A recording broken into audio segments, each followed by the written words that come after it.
Hello and welcome to Junkyard Studios. This is going to be part 2 of the Haeco G100 refurbishment. The first thing I'm going to do, I could not really locate a very good replacement for this power relay. In the meantime, I'm just going to glue it back together because, if you can see there, it's just the plastic base that broke. None of the actual components suffered any damage. I'm going to glue it back together and try for power up, and then continue my hunt for a replacement. What I've done here is I've moved the broken piece out of the way. You can see that it's just the plastic that's been damaged. I'm going to use some super glue and place it onto the broken plastic piece, hold it there for a little while till it sets, and then I'm going to leave it alone till it actually cures before we do any testing. I've got a bunch of other work I need to take care of anyway. I started making my harness, but I'm going to change a couple of things. These two wires, these two reds, they're a little thicker coating. I can't really tell what the material is. Tracing them back to the other side of the can, I believe they're going to some higher voltage things, so I'm going to replace them with the highest voltage cable that I have. As I stated in the last video, it was hard to find any high voltage cable, but I did find some higher temperature cable, and I'm going to use them there. These two blue wires are the heaters for the 12AX7 tubes, and they're not really twisted together in the can until you get to the tube itself. If you follow the loom around, they're not really twisted together. They're in kind of a zip cord. They're very close to each other. I don't know if that's going to be a problem, but in my harness, I'm going to twist the two together just to be safe. I'm going to do this the old-fashioned way with a drill, and I'm going to chuck the wires. I picked two different colors so that I would know what's pin 4 and what's pin 5, and I could mark it. That way I could keep the heater wires going to the correct terminals. And I'll determine that later. With the drill method of wire twisting, you just chuck it into the drill, very simple, and you start the drill and kind of move your hand back down the rest of the cable. I can't really do it with holding the camera, and as it twists, you just kind of move your way down and get a nice even twist, and then I'm going to put it into my harness. Again, I'm not 100% sure that that's even necessary. I don't want to build this twice, so I'm going to take every precaution possible. I've completed soldering my harness together. I'm going to mark the cables that need the two greens and the two reds.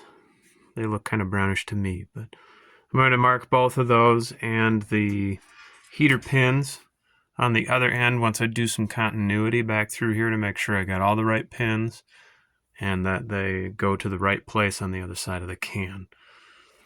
I've also been, with the things that I've been working with lately, drawing out schematics. This is a schematic for a Webster cutter head because I didn't see any that existed.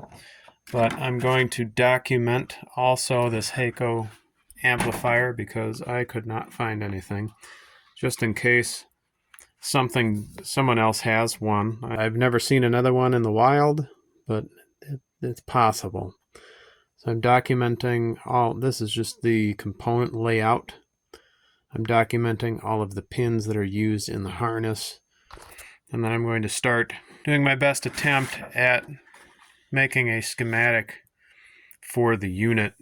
In playing with this harness and figuring out where it went and making sure that my wires go to the right pins, we have discovered that at least 3 different heater wires come in through this harness, and they go to the 6146 power tubes.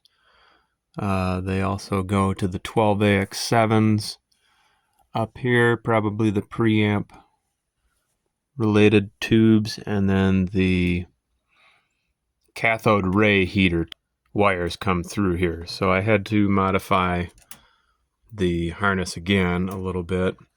I really would have liked to use different colors like I did with this one. Had I known ahead of time, I probably would have, but I'm just going to mark what pin went where. It's easier with different colors. Normally I don't differentiate from what the manufacturer chose within the can, but when it comes to the heater wires, from what I understand, you kind of want to keep them pin for pin, so a different color will help you do that. The next thing I'm going to do, I don't think I'm going to power it up with this. Right there you can see there's oil buildup around that capacitor. That's a vitamin Q, paper and oil. I think this oil over here just dripped because this can was sitting like this in storage. The reason I think that happened is because there was dust on top of these, but not underneath anywhere. And a lot of the components had dust like on here and nothing under here. I'm thinking this is how it was stored. So I think that the oil rolled from the oil cap, hit this capacitor because it's basically right up against the chassis, and rolled onto that point. And I think this used to be a cloth covered like heat wire, and it just sopped up all the oil over to that point, leaking from this capacitor. That's my suspicion anyway. I still want to replace this 0.5 microfarad. I think I'm going to do a polypropylene. I'm pretty sure this is part of the CRT circuit, so polypropylene is probably the better choice there, and it's not really audio related. It's going to somehow tell us the stylus. It's going to monitor the stylus in some way. I still haven't really figured that part out. So I'm probably going to replace this just because of that oil spot, even though I think it came from that capacitor. The other point of worry is another capacitor up here. You can see in there all of the crud and bulging coming around the pins. I'm trying to get some good light in there. It's hard to do. And there's like crust on those resistors. Vitamin Qs here, there's no signs of damage. Those are hermetically sealed. They're probably fine. I think I'm not really worried about those. So I think before we do any power up, I'm going to get rid of that capacitor and replace it. I believe I have the replacements, and I'm probably going to replace this capacitor. I don't think they're going to make it through power up in their condition. I think they'll cause a problem. I thought it very curious that he would have sent the heater wires through the harness. I'm thinking that the audio is separated away from the heater harness. I don't think it's sending any audio signals with it. I'm not an amp builder, and I'm not going to argue with someone that was. From what I understand of heater wires, they can create noise if they're not properly taken care of, and usually want to keep them as short as possible. So I found it kind of peculiar that happened, and I'm wondering how that's going to turn out. My capacitor down here, I'm going to take some salvaged turret board, and I'm going to place it to the chassis because this capacitor is bolted to the chassis. That counts as one leg's connection. So one leg will have to be connected to this turret board. We're going to clean a spot and install it, and then we'll connect the positive end to our terminal. I believe that's a big ceramic resistor. I finished the connecting cable between the amplifier and the power section. I'm a little concerned about the heaters being stretched that far, but I believe from what I can tell in the makeup of the amplifier, the audio section is pretty far removed from the heater wires. Either way, I twisted my heater wires. In the original amplifier wiring, they only twisted at the last 2 inches or so. Power up's going to kind of tell us whether we need to change that or not. Now that all the tubes are out, I'm probably going to run them through a checker. We're still going to put them back in and try them out anyway. But I can at least look for shorts or something really drastic with them with my tube tester. We'll do that a little later because I don't have the manual for it, and I have to look it up on the internet, each tube that I do. I'm finally to the point now where I'm going to finish my Variac and my dummy load 100%, kind of when I built it. I'm going to start a video on that too, but when I built them, I was sort of in a rush. Not so much that I cut corners, just so much that I got it working and didn't add extra features. For this particular amp test, I'm going to need something other than a 1/4 inch connection because I have a mono amplifier with a high, low, and a ground. I can't just jam all that into a 1/4 inch connection. I'm going to have to put in some banana connectors to my dummy load. I also want to have a listen speaker on my dummy load. I finally found a schematic for that should work without being detrimental to the load. We're going to build all of that. We're going to set everything up, and then we're going to power this amplifier on. Once we get everything powered up, I can kind of go from there as to the next steps. All right, a few things. I had the wrong size PCB for this, so I had to shift the mounting holes a little bit. What I should have done is actually gotten the correct size, but I already built the capacitor PCB, so I just moved it. You can see that the OEM chassis is not in real great shape anyway. I still would have liked to have the right size. I have them now, and we're going to replace the other 2 with them. Of course, as I started taking things apart, the wiring started to crumble and I had to replace a bunch of it, which made me feel real warm and fuzzy about the rest of the wiring. Here's the repair PCB from the other end. I brought it up to about 70 volts and our repair on the relay worked. I don't want to rely on that for much longer. I'm still trying to locate something to replace that with. This other capacitor here, that's definitely going to have to be replaced. But the other one, this capacitor here actually looks okay. That doesn't mean it's okay, but it looks okay. So it might be all right. I'm probably still going to replace both of them at this time. And then that will replace all of the capacitors we can possibly replace other than the big oil ones in this power supply section. The next thing we're going to do is test the 6146 power tubes before we put them into the circuit and attempt them. The only thing this is going to tell us is if there's some shorts or some real terrible leakage. It isn't going to tell us really. I mean, it's a power tube, so we're not looking for tone or sound or any of that stuff. It's not going to tell us any of that portion. It's basically just going to tell us if there's any real bad problems with it. So I did not get the manual for this tube tester when I bought it. I have to go online.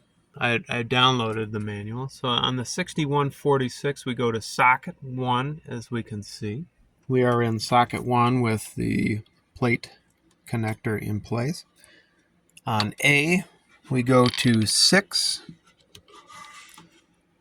On B, we go to C. On C, we go to 7. And then on D, we go to E. There's also notes in our little manual here. You can see that there's a normal short from A to D. So coming back down to our tester, we're going to go to, I'm just going to do right away, I like to do the short test to begin with. you need to give the tester a minute to come up. The way we check for the shorts is with the D setup section. And there's going to be a normal short from A to D. There's our short indicator. That's on D. There's A.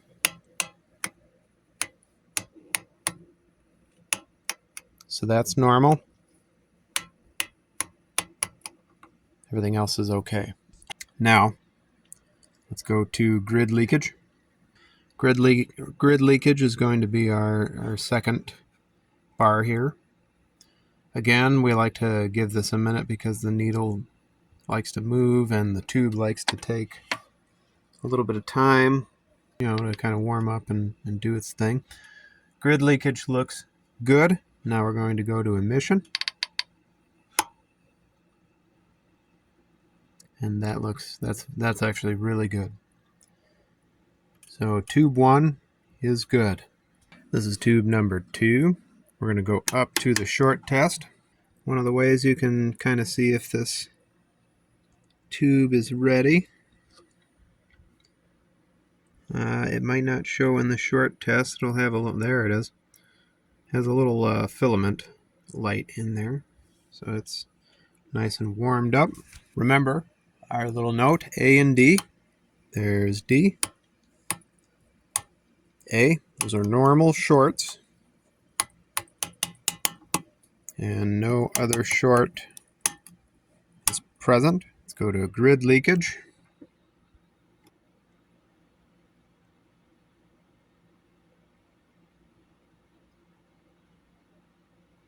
Looking pretty good.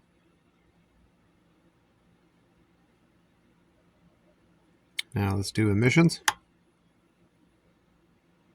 And testing at about the same level as the other one.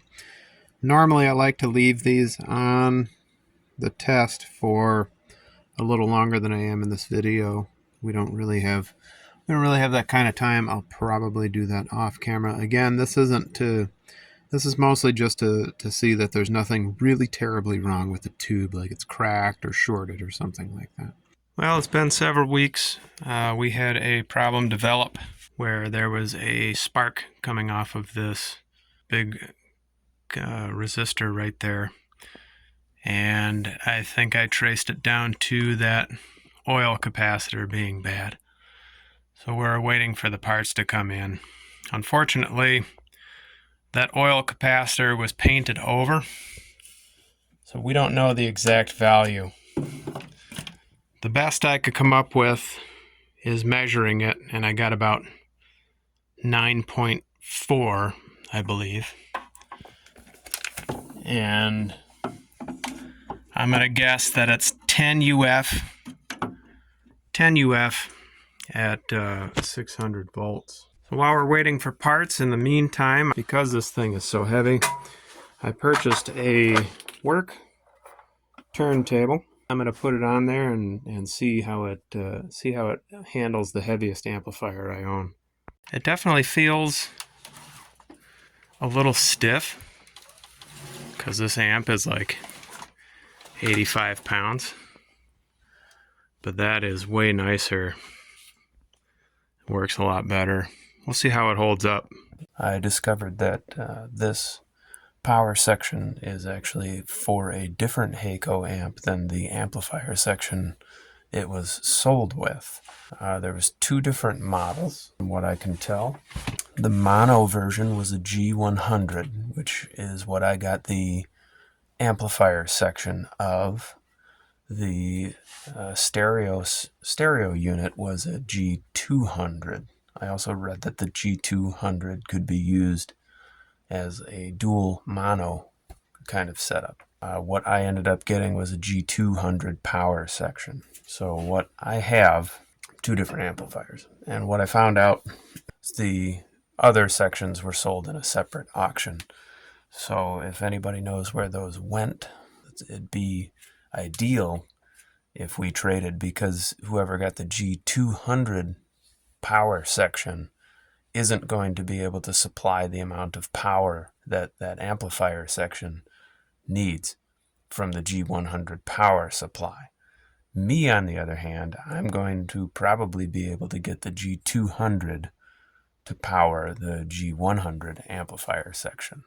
I got the G100 schematic. There is no G200 schematic as far as I can tell.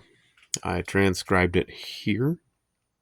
I started working on the amplifier section, still working that out. A lot of my suspicions were confirmed, but this isn't 100%. That rectification system for the high voltage line is different on the G200, but things like the 6.3 and a lot of the other stuff is part for part. The other thing is they drew two different transformers as the same part number, but in actuality on the G200 it's actually more like 3 to 4 transformers in that part number, and then a spare over here. And that G100, I have photos of it. It shares a lot of the same components. My suspicions on a lot of the pins were correct, and everything I'm reading in the schematic and seeing on the can is pin for pin. I don't have to swap anything.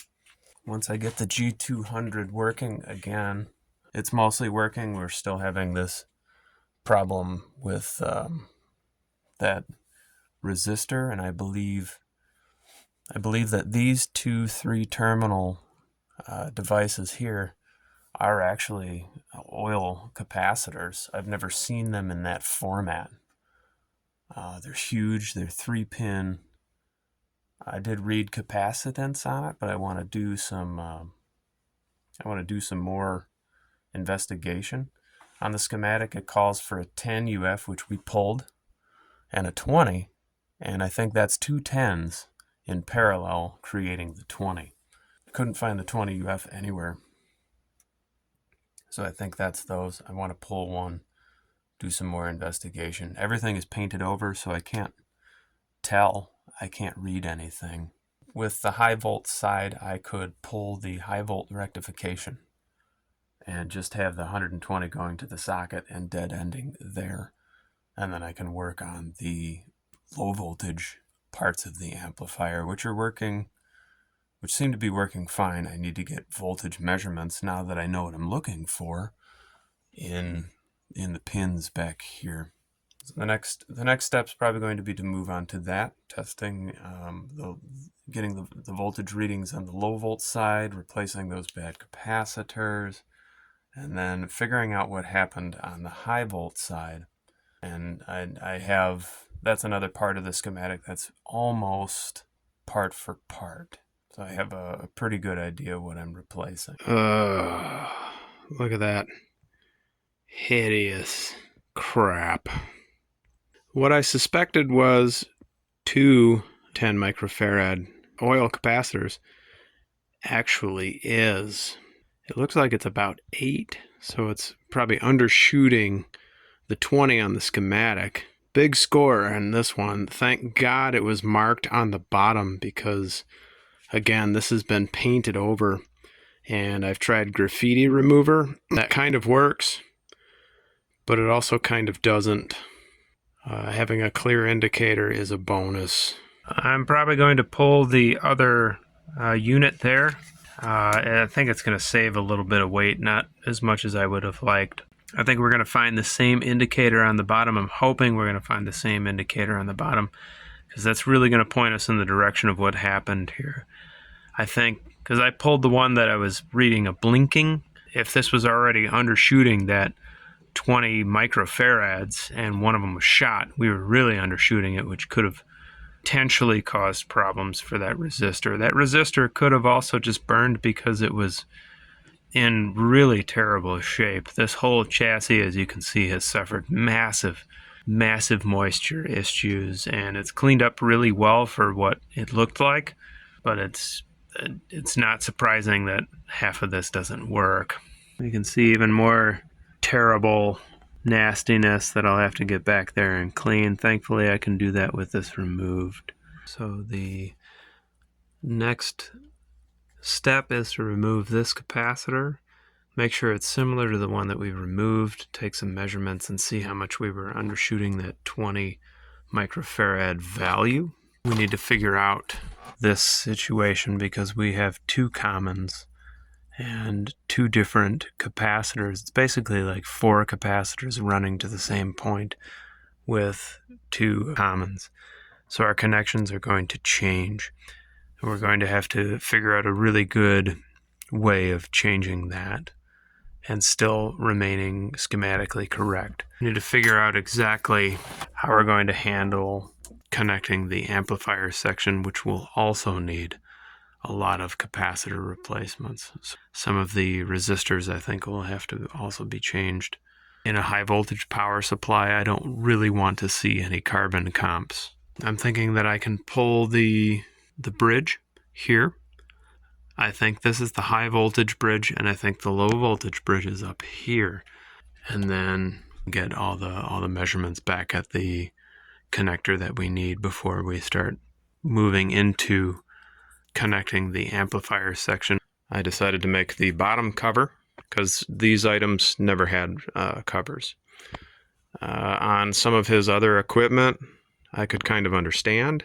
On the power amps and things, I would prefer to have a cover because when it was shipped to me, it was actually broken in several places because there was no protective cover. On top of that, the voltages that this power supply has are 350 to 750 in different places. I don't want to have an accident with that. So I made this cover.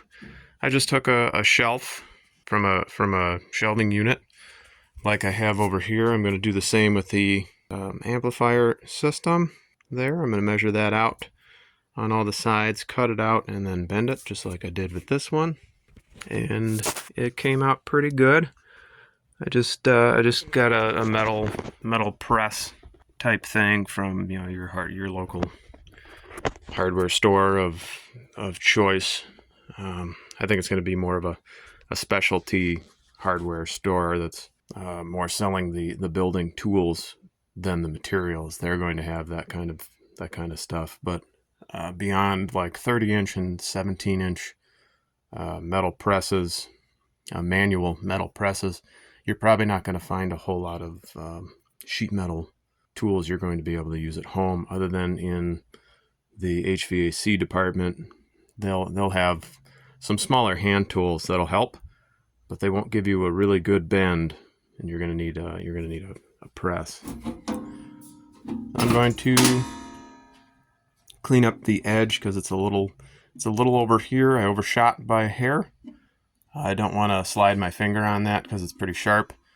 I sanded it down. It still could be a problem, so I want to push it past this edge, drill the holes for the attachments, call that a day, and maybe paint it. I would like to paint this amplifier again because the paint isn't doing so great, and I had to remove some of it to try and figure out what components were what because they were spray painted to hide their identity. Before I did all that, there was some confusion on some of what was going on in here, and we figured out that everything in this area was a capacitor, and they were oil capacitors, and some of them measured pretty okay, other ones didn't. My theory is that's why we lost the resistor that was there. We've now replaced it. I still cannot find a good replacement for this power relay. Everything is bigger than the footprint I have. There's no marking on this. I don't know if there ever was, so I can't really look up an exact replacement. This amplifier is divided into 2 or 3 different sections. Both of these power transformers down here, these bigger ones, and this guy are considered, schematically, they're considered one.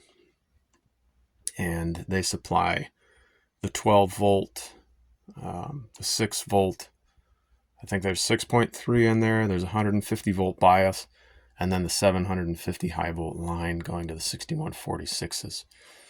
And you can, to test each one of these, and that's what I've been doing lately, you can pop out different rectifiers. Like this one would be for the 6-volt side. Over here is the high volt side. And you can take those out of the system, power it on, test just that area. Everything else will be powered, but it'll stop at the rectifier. So you can kind of divide and conquer in that way. The only thing we have left to worry about is the high volt bulb resistor. I'm waiting on a 5-watt resistor to come in, and then I can put that in. It was suggested that we go towards modern rectification diodes, and I'll probably eventually do that. I'm just going to get it working and then worry about doing any sort of performance modifications if I find out about any of them. We're going to measure up this panel. We're going to take it out to the garage. We're going to cut it, bend it, and then fit it. Thank you for watching. This is Junkyard Studios again. Like, subscribe if you like the content that you see, and thank you for watching.